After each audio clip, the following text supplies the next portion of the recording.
Hello everyone, welcome back to SPR Pythons. Today I'm just going to do a video talking about the history of sort of where this has all come from, where my passion stems from, sort of all of that which I haven't covered on a sort of actually to date yet.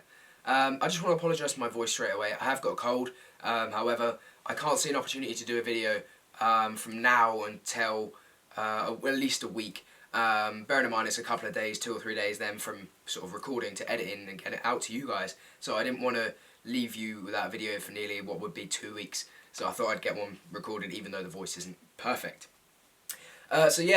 So where did it stem from? In 2013 I spent the entire summer holidays up my auntie's breeding corn snakes with her. So she was doing obviously all the breeding and pairing and stuff like that before, while I was in college, or school, sorry. And then in the summer holidays, it just worked out that was when they were going to hatch out in the incubator. So I went up there and I helped her out, and I just had what's the word I'm looking for? An epiphany. I thought, you know, this is fantastic. Bringing sort of something into the world which you can care and make sure is doing well as it enters this world. I thought was fantastic. So I thought, yeah, you know, that's something I could really get myself into. So I ended up walking away with my first ever snake from that clutch. We had 3 clutches actually that summer, but I kept one from the first clutch, which is my corn snake, anery corn snake, nothing fancy. So yeah, I got my first snake in 2013 from my auntie, which is a nice little sort of way to get into it really. I do have her right now, but I don't think I plan to keep her in the future because I don't have the space here. Which is sad, but you know, it is part and parcel with taking over and doing the breeding side myself now. I've accepted that. So then in 2014, early 2014, I decided to get a Royal Python. My auntie is keeping Royal Pythons at this point, so I thought, fantastic, I'll get one of them. So yeah, I got a lesser Royal Python. He was fantastic. I literally sort of gave him over to Cold-Blooded Movements, and he's going to Jessica, a former customer of mine. So she's now got 2 of my previous pet animals, and I know she takes fantastic care of them, and she gives me regular updates, which is fantastic because obviously they were my pets, not my breeders. So I had a closer attachment to them. So I'm really happy that he's going to a home. I know he'll be sort of properly cared for, and so I don't have to worry about that sort of aspect of him going to somewhere where I can't get updates and not sure what their sort of care facility is. So moving on. I went a couple of years then before I got another snake. So in 2016 I picked up an Enchi Butterbee female and a Banana Fire male. So I picked them up, and actually that was my I got thrown in at the deep end, shall we say. That was my first experience with any sort of sickness in snakes. The seller, I didn't see their breeding room, which looking back I should have asked to go up into the bedroom and see it. However, I didn't pay much attention. And yeah, I was still, as I say, I only had 2 snakes. I was nowhere near the sort of knowledge and expertise and sort of experience that I've got now. I just picked up these animals without even thinking about it, didn't do any checks. Lo and behold, 2 or 3 weeks later, I developed mites, or they developed mites, or they had them obviously, and I just noticed them. I will see if I can find a photo and flash it up now. Yeah, it was a really bad case of mites, sort of behind the eye, the eggs were coming through. It really wasn't pretty, but you know, I dealt with that in the best way I could, using Callingtons, and I sprayed down the enclosure, took the water out, sprayed down the enclosure, sprayed on a cloth and rolled the snake through the cloth, and believe it or not, I did get both of the animals through in a really short span, in about 30 days of doing that sort of daily. It was not a fun experience, to say the least, and especially so early on without my experience or knowledge or anything like that. I really struggled with that, but I got through, and now if it was to happen to me, at least I've got the experience. I've never had mites since. I can't stress that enough again. I've had a perfectly healthy collection in the time that I've kept these specific animals, which I'm really happy about, and hopefully it'll stay that way. I have absolutely no intentions of bringing any illnesses in here. So yeah. So that was sort of the very early years, and then it really took a turn last year in 2018. Quite a lot of you know I'm fairly new to this. I have no sort of shame in saying that. In June of 2018, on my birthday, I finally decided to put a deposit down on a pied. Pied for me is my passion, is this hobby for me. As you all know, I've said that multiple times now. and I picked up the pied and I was so happy with it. I instantly put a deposit down on a female banana het pied because I knew I wanted a het female to go with a visual pied. I knew that much. So that was what I went with because I really wanted to hit a banana pied down the line. So yeah, I picked up the banana the banana het pied, which is actually still here. This girl here who is in shed.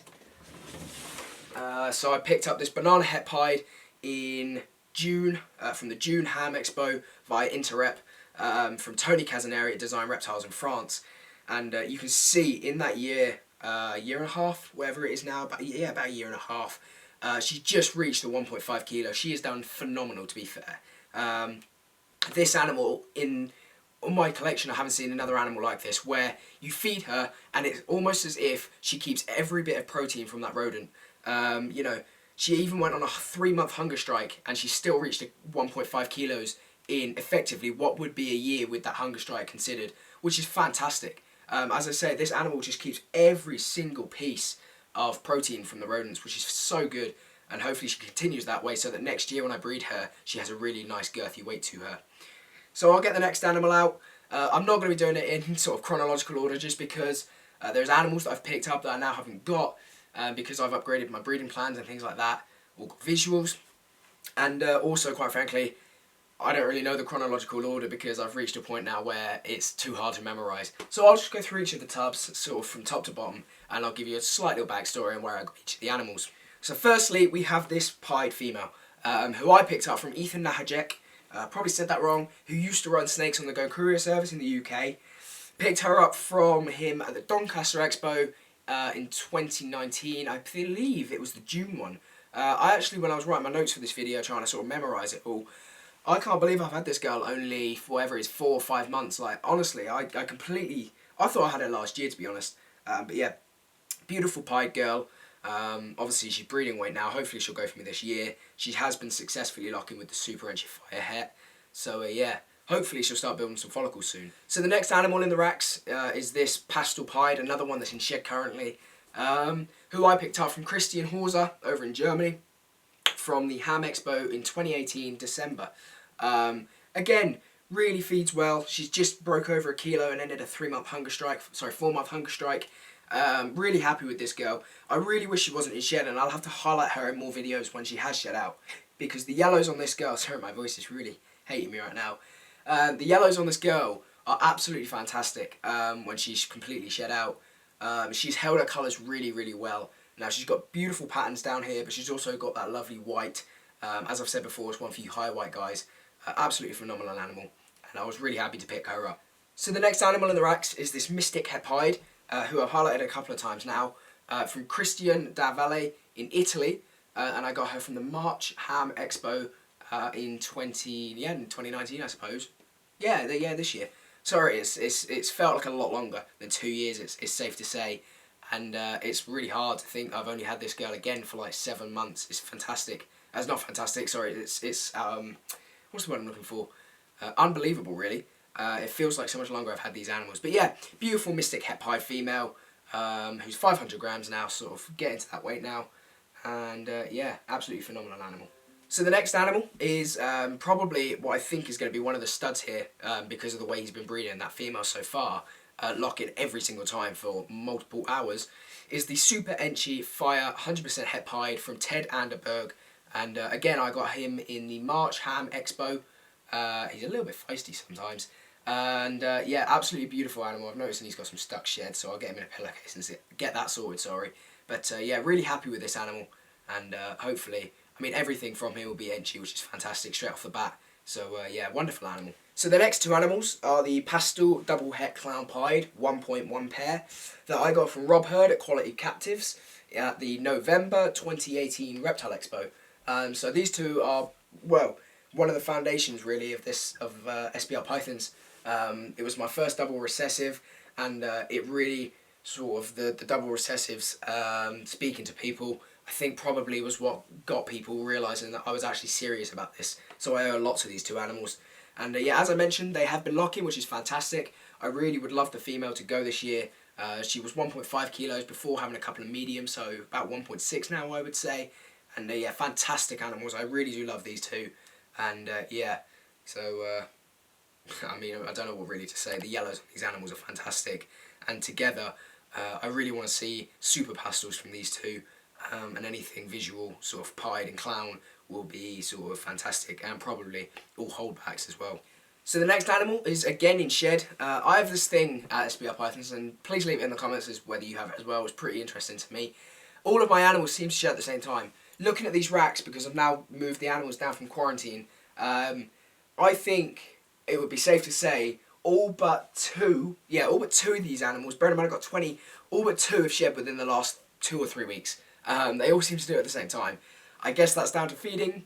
Let me know if yours do it. But yeah, so moving on, we've got this Fire, 100% double het for ultra pied, who is in shed, is working her way towards 700 grams now.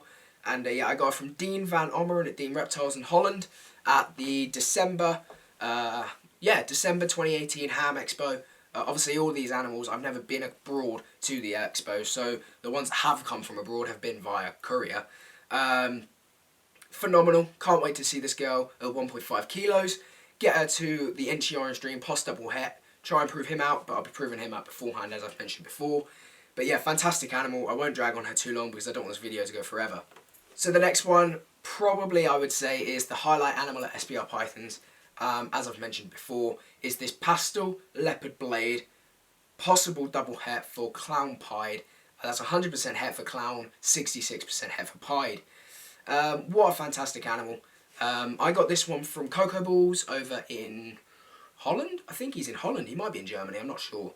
The only one I've ever got from Houghton because cold-blooded movements don't run it. However, I got offered a fantastic price on this girl, and I couldn't resist, so I had to find a way to get here.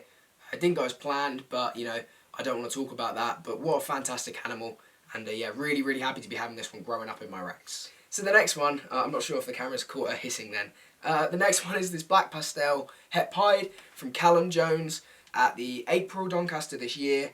You know, everyone has said this girl is fantastic to have because it's that panda maker. Hopefully I can get some pandas with her in the future, but what a phenomenal animal. Really happy to have this one growing in my collection. Not even growing, she's 2 kilos now, but honestly she smashes everything, which is fantastic.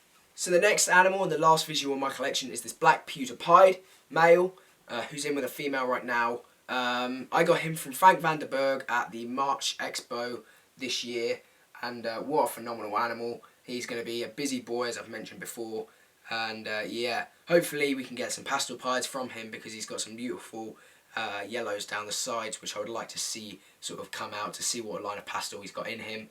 But yeah, beautiful animal. And let's have a look at the girl he's with. So the girl that he's with currently is the cinnamon het pied that I got from Norman Bartlett in June this year. He was just a straight courier job. She was, sorry, just a straight courier job. Fantastic animal. And again, as I've mentioned before, I picked her up just to see what a different black and white snake I could create and if there was any differences. And yeah, it's really cool to sometimes just have a cinnamon and black pastel to compare one to another so that people can start seeing the differences when they're trying to sort of understand the differences and trying to see them in their own combos. What a beautiful animal. So I've got a couple of normal hets which I'm not going to highlight just because everyone's probably got a normal, seen a normal. Just want to skip through a couple just to try and make this video not as long. But I've got one from Debbie Davis at DD Royals from November's Doncaster last year, and one that I obviously got the other week that you saw, which is a beautiful big girl. So yeah, I'm not gonna sorry, my throat is really it's probably why I'm trying to get through this video as well. My throat is not helping me, but I'm not really going to highlight the animals that I got a couple of weeks ago. I'll leave a link at the end and you can go back and watch that video if you want to see them again.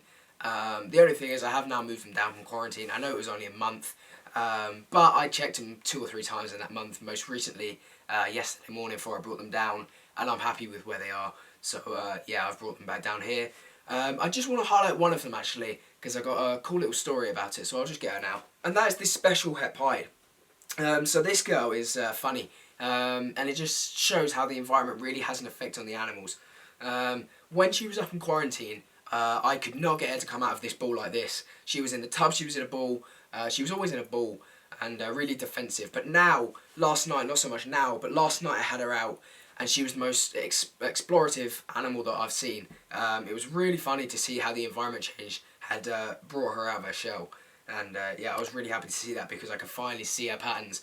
And I will highlight it on my social media as well this upcoming week. What I thought was really cool about this animal is she's got het pipe markers, alien heads, and a head stamp all in one, which I thought was really cool, and also gives me some reassurance that I should be able to identify special in combos once I start pairing her in a couple of years. But yeah, I thought I'd just highlight that animal. So that's just the history on SPR pythons, all the animals we've got here, where they came from, who they came from, when they came, and all sort of that sort of nitty gritty stuff, I suppose. It's been really fun making this because I've got to go through and see all of my animals, which when I'm cleaning, obviously spot cleaning them, I see them all, but I don't get to handle them all daily. So it's really cool to have them all out sort of at one sitting and really sort of appreciate what the animals I've got here, because sometimes I think you can overlook them and just sort of brush past them. For example, I did brush past the normals, but I in no way am eliminating them from sort of my memory and sort of the importance that they hold here, because they really do, you know, they are a female that can lay me a clutch of eggs, but they are also wonderful animals which are in my care, and I wouldn't want them in any other care right now. So I'm really happy to have them as well. But yeah, my voice is really hating me right now, I'm not going to lie. But as I said, I really wanted to get this video done. Please subscribe as we try and hit 100 subscribers still. I was debating doing a giveaway for 100 subscribers. I haven't decided yet. I wouldn't know what to give away either, to be honest, because, like, for example, I've got a couple of vivariums. I could give one of them away, but I can't get it to Doncaster because I share a car to get up there, and the postage would be a little bit stupid. So unless the giveaway winner would be willing to come here and get it, it's not going to be logistically possible. So I don't know whether I will be doing that. I'll have to have a think about it. If you've got any ideas, leave them in the comments, but otherwise we'll just continue to strive the way we have been, by putting out content regularly, or as regularly as I want to update you on things and show you things. But yeah, I'm going to start wrapping it now because my voice is really hating me. And yeah, so I'm going to let you guys go on and have a good day. Thank you for watching the video and just seeing what we've got here. But yeah, as I say, thank you for watching the video. Have a fantastic day. Check out the old videos. Turn the notifications on. Leave a like. Hit the subscribe button. I think that's about all of it. I think I've covered them all, so my brother can't nag me. And yeah, have a fantastic day, guys. And I'll catch you on the next one.